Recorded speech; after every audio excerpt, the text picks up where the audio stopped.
तो उसे देखकर राजा बड़ा प्रसन्न हुआ। इतना ही नहीं, उसने आज्ञा दी कि वास्तव में इसके बारे में जो बात बताई गई है वह झूठी है। यह नीच जाति का नहीं है, बल्कि किसी देश का राजा है। अभी भी इसके पास मेरे से अधिक धन है, इसलिए आज से पूरे राज्य का यही स्वामी रहेगा। जिस तरह मेरी इज्जत की जाती है उसी प्रकार इसकी भी इज्जत की जाएगी और इसके आज्ञा के अनुसार शासन चलेगा। फिर राजा अपना राजभार राम को सौंपकर राजा और रानी भगवान का भजन करने के लिए जंगल में चले गए। इधर राम राजा बन गया और आनंद से अपना जीवन व्यतीत करने लगा। कुछ दिनों बाद वही पुराना साथी श्याम उसी शहर में आ गया। उस समय उसकी बहुत बुरी दशा थी। केवल एक लंगोटी पहने भयंकर कोढ़ और मक्खियों से पीड़ित था और टुकड़े टुकड़े के लिए गली गली में चक्कर लगा रहा था।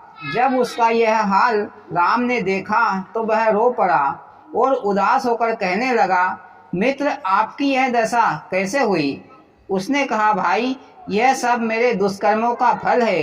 यद्यपि मैंने जो कुछ बुराई नहीं करनी थी वो भी मैंने सब की, परंतु धन्य है आपको जो आपने मेरी बुराई का बदला भलाई से दिया।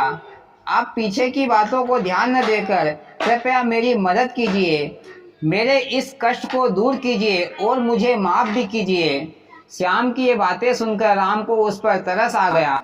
फिर राम ने कहा कि आप मेरे शत्रु नहीं बल्कि आप मेरे शुभ चिंतक हो, क्योंकि अगर आप मेरी आंखें नहीं फोड़ते और यहाँ आकर मुझे नीच जाति का नहीं बतलाते तो किस प्रकार मैं राजकन्या के साथ विवाह करता और किस प्रकार इस राज्य का स्वामी बनता।